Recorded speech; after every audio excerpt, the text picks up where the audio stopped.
Hello everyone, स्वागत करता हूँ आप सबका हमारे यूट्यूब प्लेटफॉर्म मोमेंटम पे। आज हम स्टार्ट करने जा रहे हैं अपने क्लास 10th की केमिस्ट्री। यहाँ पे हम पहला चैप्टर डिस्कस करेंगे, chemical reaction and the equations. तो सबसे पहले अगर हम देखें केमिकल रिएक्शन क्या होती है।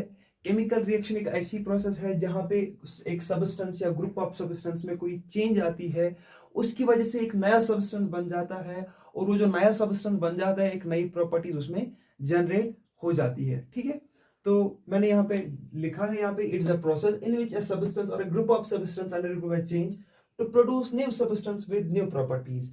तो उसके बाद अगर हम देखें, हमने यहाँ पे मेंशन किया रिएक्टेंट्स। कोई भी ऐसा सब्सटेंस जो कि किसी भी केमिकल रिएक्शन में पार्ट लेता है उसको हम रिएक्टेंट कहते हैं। और उसके बाद उस केमिकल रिएक्शन से, उस रिएक्टेंट से जो नया प्रोडक्ट बनता है उसको हम कहते हैं केमिकल रिएक्शन में प्रोडक्ट, या हम रिजल्ट जो वहां पे रिजल्ट सब्सटेंस वहां पे जो निकलता है उसको हम क्या कहते हैं, प्रोडक्ट कहते हैं। जैसे कि मैंने यहाँ पे लिखा है, product is a new substance formed as a result of the chemical reaction. For example अगर हम यहाँ पे देखें, मैंने यहाँ पे मेंशन किया है H2 plus O2 gives the H2O। यहाँ पे मैंने जो यहाँ पे ये नंबर्स किया 2 हो गया, यहाँ पे 2 2, ये असल में बैलेंसिंग का कंसेप्ट है कि हम कैसे केमिकल रिएक्शंस को बैलेंस करते हैं, वो हम लेटर ऑन डिस्कस करेंगे, बैलेंसिंग ऑफ केमिकल रिएक्शन। अभी के लिए आप बस याद रखिए, ये यहाँ पे केमिकल रिएक्शन को बैलेंस करने के लिए रिएक्टेंट साइड से और प्रोडक्ट साइड से। ओके, तो मैं क्या कह रहा था, यहाँ पे क्या होता है, पुरानी सब्सटेंस आपस में रिएक्ट करते हैं जिनको हम रिएक्टेंट्स कहते हैं। For example H2 plus O2 reacts to form the H2O as a product. ठीक है, ये साइड रिएक्टेंट साइड है और ये साइड प्रोडक्ट साइड है। ओके, तो उसके बाद एक और एग्जांपल यहाँ पे है Mg plus O2 gives the MgO, magnesium oxide. Magnesium reacts with oxygen to form the magnesium oxide as a product. उसके बाद जब भी कभी कोई केमिकल रिएक्शन होती है, कुछ चेंज आती है, सबसे पहले स्टेट में चेंज आता है। फॉर एग्जांपल अगर हम देखें, यहाँ पे जो H2 है ये गैसियस फॉर्म में है, O2 गैसियस फॉर्म में है। जब ये रिएक्ट करते हैं तो यहाँ पे H2O बनता है in the liquid form. Okay, उसके बाद दूसरा है चेंज इन कलर। जब भी कोई केमिकल रिएक्शन होती है उसमें चेंज इन कलर आ जाता है। उसके अलावा कभी कभी एवोल्यूशन ऑफ गैस भी होता है, यानी कि गैस भी निकलता है एज अ प्रोडक्ट। और उसके अलावा टेम्परेचर में भी चेंज आ जाती है। तो आप इसका एक स्क्रीनशॉट लीजिए, हम पढ़ते हैं अब केमिकल इक्वेशन होता क्या है। ओके, अब हम बात करते हैं केमिकल इक्वेशन के बारे में। केमिकल इक्वेशन क्या होता है, जब भी कोई रिएक्शन होती है उस रिएक्शन को हम क्या करते हैं, सिंबॉलिक रिप्रेजेंटेशन फॉर्मूला की बेसिस पे हम उस रिएक्शन को रिप्रेजेंट करते हैं। उस रिप्रेजेंटेशन को हम बेटा कहते हैं chemical equation. For example simply मैंने यहाँ पे लिखा है, it is a symbolic representation of a chemical reaction in a form of symbols and the formulas wherein the reactant entities are represented on the left side and the product entities are written on the right side of the reaction. Okay बेटा, क्या होता है जब हम कोई भी reaction करवाते हैं तो हम क्या करते हैं, फॉर एग्जांपल हमने मैग्नीशियम को रिएक्ट करवा दिया विद द ऑक्सीजन। हम क्या लिखते हैं, वर्ड फॉर्म में इसको लिखते हैं magnesium reacts with the oxygen gives magnesium oxide as a product. लेकिन जब हमने इसको केमिकल इक्वेशन के फॉर्म में लिखना होगा तो हम मैग्नीशियम नहीं लिखेंगे, वर्ड फॉर्म में इसको नहीं लिखेंगे, हम लिखेंगे इसको एक सिंपल रिप्रेजेंटेशन में, एक सिंबॉलिक रिप्रेजेंटेशन में हम लिखेंगे Mg। हम लिखेंगे ऑक्सीजन के बदले O2, और जो यहाँ पे प्रोडक्ट बन गया magnesium oxide, we will write magnesium oxide as MgO, that is magnesium oxide. So ये यहाँ पे इस फॉर्म का एक सिंबॉलिक रिप्रेजेंटेशन बन गया। इसी रिप्रेजेंटेशन को हम कहेंगे बेटा केमिकल इक्वेशन। तो यहाँ पे आपको याद क्या रखना है, जब भी कोई रिएक्टेंट हम लिखते हैं, रिएक्टेंट्स को हम हमेशा लेफ्ट साइड से लिखते हैं बेटा, और प्रोडक्ट्स को हम राइट साइड से लिखते हैं। और यहाँ पे लेफ्ट साइड से जो हमने रिएक्टेंट्स लिखे होते हैं, मेंशन किए होते हैं, इनके बीच में हम पॉजिटिव साइन लगाते हैं, और जो हम यहाँ पे एरो हेड लगाते हैं ये दिखाता है कि डायरेक्शन ऑफ द रिएक्शन। आपको मैं बता दूं, कभी आपने किसी रिएक्शन में ऐसे देखा होगा, पहले एक एरो ऊपर की ओर, फिर ऐसे वापस आगे की ओर एक वापस एक एरो आता होगा, आधा एरो यहाँ पे होता है। ये दिखाता है कि रिएक्शन जो है ये फॉरवर्ड डायरेक्शन में भी जा सकती है और ये बैकवर्ड डायरेक्शन में भी जा सकती है। फॉर एग्जाम्पल अगर आप यहाँ पे देखो, मैंने यहाँ पे लिखा है Mg plus O2 gives the MgO। यहाँ पे हम MgO से भी वापस ला सकते हैं, हम इसको ऐसे भी रिप्रेजेंट कर सकते हैं। MgO को जब हम ब्रेक करेंगे it will form the Mg plus O2। तो यही दिखाता है डायरेक्शन ऑफ द रिएक्शन। यानी कि it can go in the forward direction as well as it can go in the backward direction. अब हम बात करते हैं बेटा बैलेंस्ड एंड अनबैलेंस्ड रिएक्शन होती क्या है। ओके बेटा, अब हम देखते हैं unbalanced and the balanced chemical reaction. सबसे पहले अगर हम अनबैलेंस्ड केमिकल रिएक्शन की बात करें, जिसको हम स्केलेटल केमिकल रिएक्शन भी कहते हैं, यहाँ पे क्या होता है बेटा, जितने एटम्स किसी एलिमेंट के रिएक्टेंट साइड में प्रेजेंट होंगे उतने प्रेजेंट नहीं होंगे आपके प्रोडक्ट साइड में। या मैं ऐसे कहूंगा अपनी अंग्रेजी भाषा में, the number of atoms present on the reactant side are not equal to the number of atoms of an element present on the product side. तो जैसे कि आप यहाँ पे देख सकते हैं, यहाँ पे जब मैग्नीशियम हमारा रिएक्ट करता है with oxygen, it forms the magnesium oxide. बेटा यहाँ पे आप देख सकते हैं, यहाँ पे मैग्नीशियम एक है, यहाँ पे भी मैग्नीशियम एक है, लेकिन यहाँ पे ऑक्सीजन दो है, लेकिन यहाँ पे ऑक्सीजन एक ही है। जैसे कि मैंने यहाँ पे लिखा है, on left side magnesium is 1 and oxygen is 2, while as on the product side, that is on the right side, magnesium is 1 and the oxygen is 1। तो ये एक अनबैलेंस्ड यानी कि स्केलेटल केमिकल रिएक्शन या इक्वेशन है। तो उसके बाद अगर हम बैलेंस्ड केमिकल रिएक्शन की बात करें, बैलेंस्ड केमिकल रिएक्शंस वो वाली रिएक्शंस होती है बेटा जिसमें number of atoms of an element on the reactant side are equal to the number of atoms of an element are present on the product side. या मैं कहूंगा प्रोडक्ट साइड से जितने सारे एटम्स प्रेजेंट होते हैं उतने प्रोडक्ट्स कहां से प्रेजेंट होते हैं, हमारे रिएक्टेंट साइड से भी प्रेजेंट होते हैं। जैसे कि आप यहाँ पे देख सकते हैं, Z यहाँ पे एक है, यहाँ पे भी एक है बेटा, यहाँ पे H2 दो है, यहाँ पे भी H2 दो है, यहाँ पे SO4 एक है, यहाँ पे भी SO4 एक है। तो बेटा ये बन गई यहाँ पे हमारी एक बैलेंस्ड केमिकल रिएक्शन। अब वही जाते हैं, अगर आपके पास कोई केमिकल रिएक्शन अनबैलेंस्ड है, कोई केमिकल इक्वेशन अनबैलेंस्ड है, उसको बैलेंस करना जरूरी है। बैलेंस करना जरूरी क्यों है? आपने सुना होगा लॉ ऑफ कंजर्वेशन ऑफ मास, यानी कि अगर हम उस मास को अपनी केमिकल रिएक्शन की भाषा में समझे तो जितना मास हमारे रिएक्टेंट साइड से होगा उतना मास हमारे प्रोडक्ट साइड से भी होगा। तो उस वे में हमने अब समझना है कि हम केमिकल रिएक्शंस को कैसे बेटा बैलेंस करते हैं। तो अब हम बात करते हैं balancing of a chemical equation.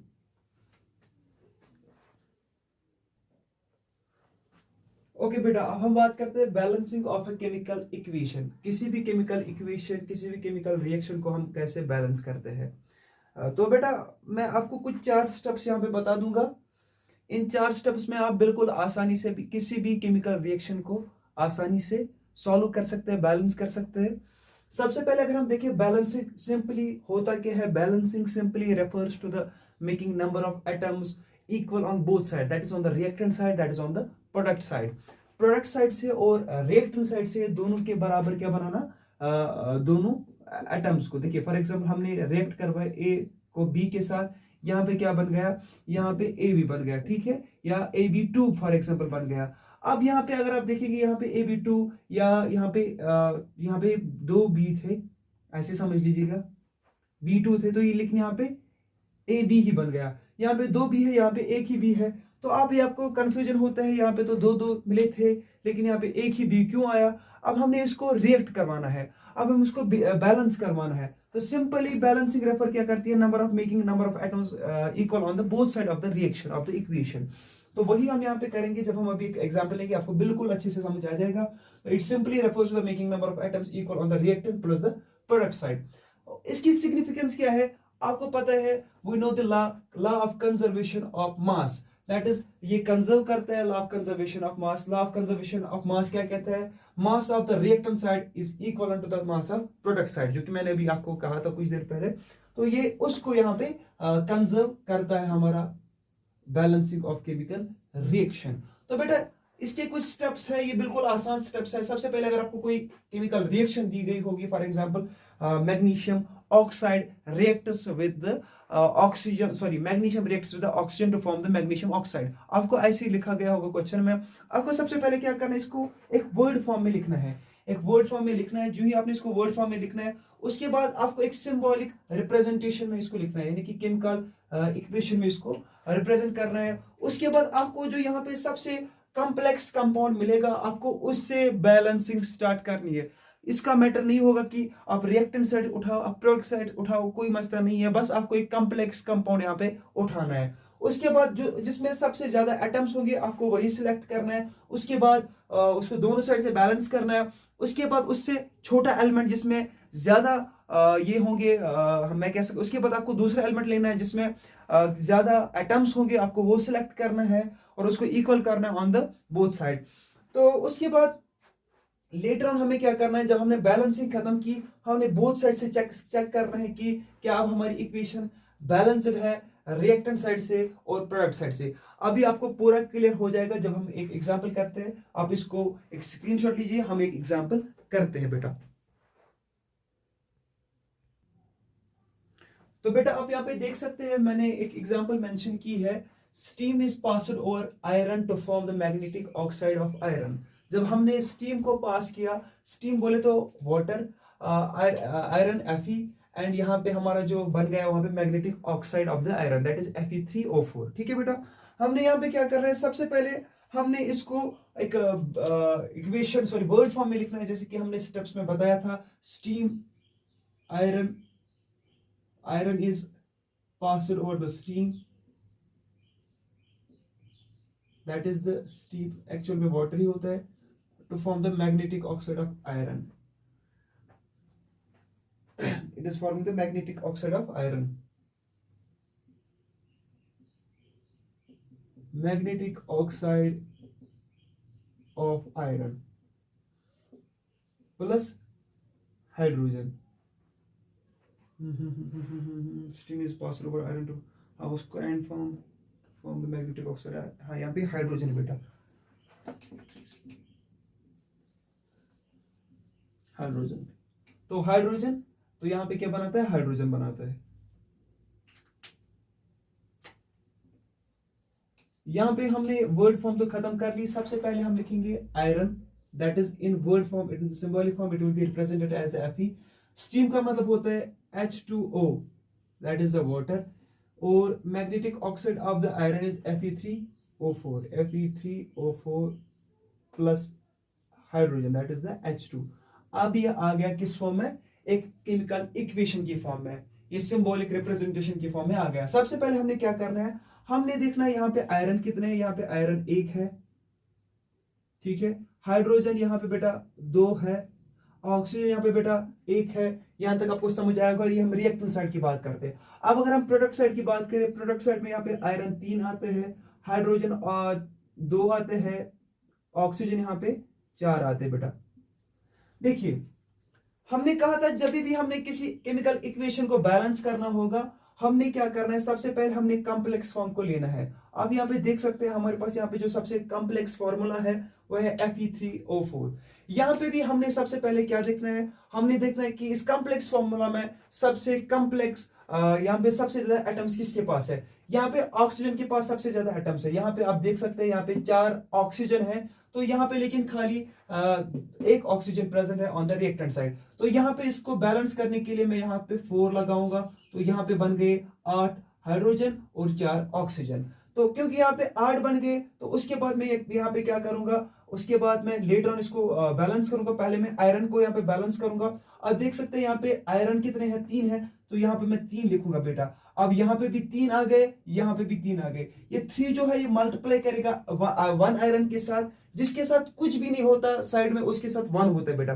तो उसके बाद हमने देखा यहाँ पे भी 3 आयरन आ गए, यहाँ पे भी 3 आयरन आ गए। उसके बाद आयरन को बैलेंस करने के बाद हमने क्या देखना बेटा, हाइड्रोजन को बैलेंस करना है। हाइड्रोजन यहाँ पे 2 है, यहाँ पे 2 है हाइड्रोजन, लेकिन यहाँ पे 8 है, तो यहाँ पे मैं 4 लिखूंगा। 4 × 2 इज इक्वल टू 8। अब हम देखेंगे ये है बिफोर बैलेंसिंग,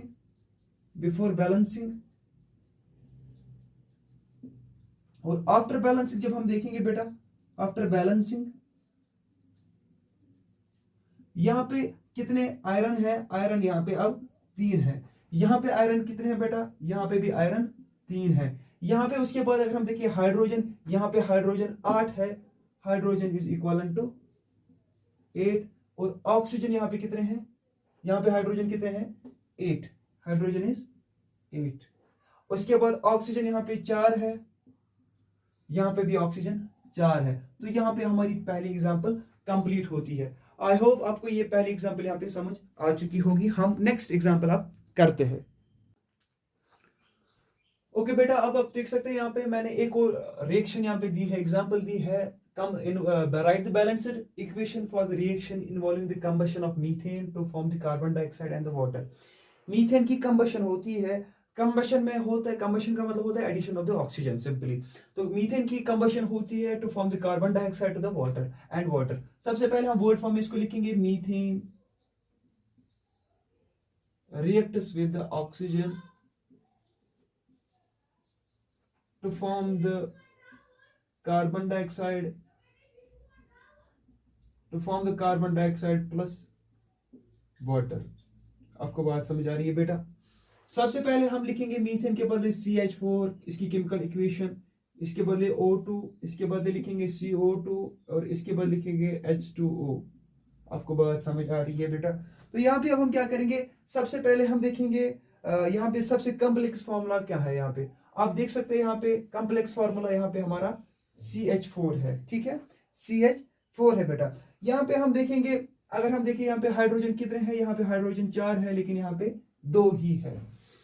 तो हम यहाँ पे सबसे पहले बैलेंस करेंगे हाइड्रोजन को, बोथ साइड। यहाँ पे 4 हाइड्रोजन है लेकिन यहाँ पे 2 हाइड्रोजन है, तो यहाँ पे हम 2 लिखेंगे। तो यहाँ पे 2 × 2 = 4। ये मल्टीप्लाई इसके साथ होगा और इसके साथ भी हो जाएगा, ठीक है। तो इसके साइड भी कितने हाइड्रोजन आ गए, 4 आ गए, और इसके साइड भी 4 हाइड्रोजन आ गए बेटा। उसके बाद हमने क्या देखना है, उसके बाद हमने उठाना है ऑक्सीजन को, देखना है और ऑक्सीजन को बैलेंस करना है, क्योंकि कार्बन तो बोथ साइड से यहाँ पे बैलेंस है। यहाँ पे ऑक्सीजन कितने, यहाँ पे 2 ऑक्सीजन है, यहाँ पे 2 × 2 यहाँ पे 4 ऑक्सीजन है बेटा। तो यहाँ पे हम लिखेंगे 2 × 2 = 4। यहाँ पे 2 ऑक्सीजन ऑलरेडी थी, हो गए 2, और ये इसके साथ मल्टीप्लाई हो गए 4। तो ये थी हमारी रिएक्शन और ये अब बैलेंस हो गई। अब हम देख सकते हैं कि क्या ये बराबर है। कार्बन 1 है यहाँ पे, हाइड्रोजन 4 है यहाँ पे, ऑक्सीजन 4 है यहाँ पे। 2 ये इसके साथ मल्टीप्लाई होगा और 2 × 2 = 4। और यहाँ पे अगर हम बात करें, कार्बन = 1, ऑक्सीजन यहाँ पे 2 है, ठीक है, सॉरी, ये मिला के यहाँ पे 4 आ गए, हाइड्रोजन भी 4। आप देख सकते हैं ये अब बराबर बराबर हो गया। So left hand side = the right hand side, hence proved की रिएक्शन इज नाउ बैलेंस्ड। अब मैं आपको कुछ यहाँ पे एग्जांपल्स दूंगा, कुछ क्वेश्चंस दूंगा, और यहाँ पे आज का सेशन हम यहाँ पे कंप्लीट करते हैं। वो क्वेश्चंस आप कल जरूर प्रैक्टिस कीजिएगा। Thank you. तो बेटा ये कुछ क्वेश्चंस है, आप इनको प्रैक्टिस कर सकते हैं, और नेक्स्ट सेशन में हम एक नया टॉपिक उठाएंगे। टिल देन, अल्लाह हाफिज।